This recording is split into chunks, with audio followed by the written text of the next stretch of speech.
अब बात परिषद में पराक्रम वाली जंग भगवा या लाल रंग, क्योंकि 30 जनवरी को शिक्षक स्नातक कोटे की 5 एमएलसी सीटों पर चुनाव होना है, जिसके लिए सपा और भाजपा दोनों ने पूरी ताकत लगा दी है। भाजपा की कोशिश इन 5 सीट पर जीत का कमल खिलाकर 24 से पहले बड़ा संदेश देने की है, तो सपा की नजर विधान परिषद में विपक्ष की कुर्सी पर है। अब सबकी निगाहें 30 जनवरी को होने वाली इस चुनावी जंग पर टिकी हैं, क्योंकि परिषद में भाजपा का ग्राफ बढ़ेगा या सपा को विपक्ष की कुर्सी मिलेगी, इसका बहुत कुछ इस चुनाव पर टिका है।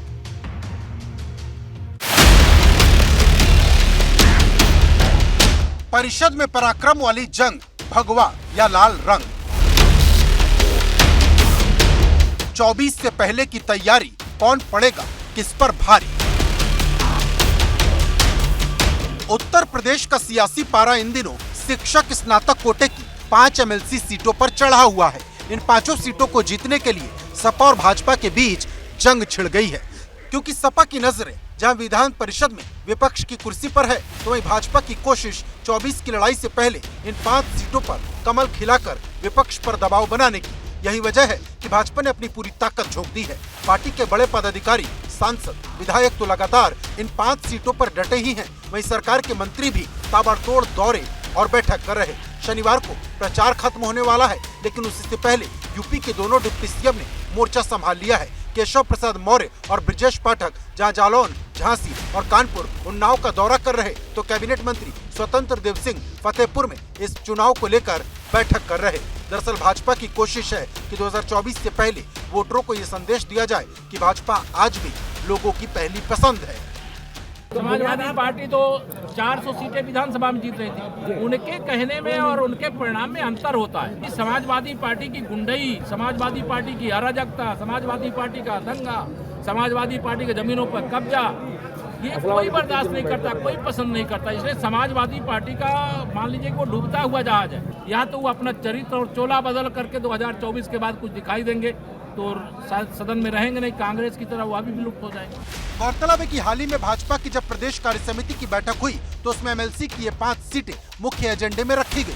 दरअसल इन 5 सीटों में प्रदेश के कुल 39 जिले आते हैं, और जब मुख्यमंत्री योगी ने 18 मंडलों की समीक्षा बैठक की थी, तो साफ तौर पर सभी जनप्रतिनिधियों को इन 5 सीटों पर जीत का संदेश दिया था। बीजेपी की कोशिश ये है कि 2024 के लोकसभा चुनाव से पहले इन 5 सीटों को जीता जाए। जब प्रदेश कार्य समिति की बैठक हुई, तो उसमें भी ये 5 सीटें बीजेपी के एजेंडे में सबसे ऊपर थीं। क्यों? क्योंकि 2024 के लोकसभा चुनाव से पहले इन 5 सीटों को जीतकर बीजेपी एक तो विपक्षियों पर दबाव बनाना चाहती है, और साथ ही साथ ये मैसेज देना चाहती है कि प्रबुद्ध वर्ग में आज भी बीजेपी जो है वो सबसे पहली पसंद बनी हुई है। गौरतलब है कि इन 5 में से 3 सीटों पर भाजपा का ही कब्जा है, जबकि 2 शिक्षक खंड की सीटों पर भाजपा ने पहली बार प्रत्याशी उतारे हैं, जहां लंबे समय से शिक्षक गुटों का कब्जा रहा है। अब भाजपा शिक्षक गुट के तिलिस्म को तोड़ना चाहती है, लेकिन भाजपा को समाजवादी पार्टी से बड़ी चुनौती मिल रही, जो मैनपुरी की जीत के बाद से बड़े जोश में है। खुद सपा के प्रदेश अध्यक्ष नरेश उत्तम पटेल बीते 5 दिनों से अलग अलग जिलों का दौरा कर चुके हैं। शिक्षकों की समस्याएं लगातार बढ़ती जा रही हैं।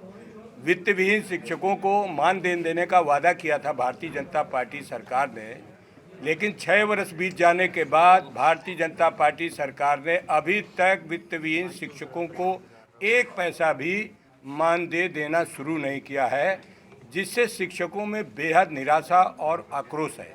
इसकी वजह से समाजवादी पार्टी के उम्मीदवार की जीत सुनिश्चित है।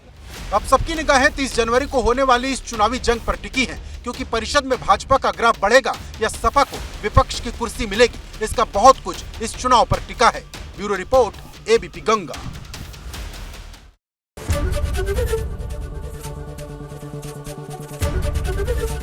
एबीपी गंगा, खबर आपकी, जुबान आपकी।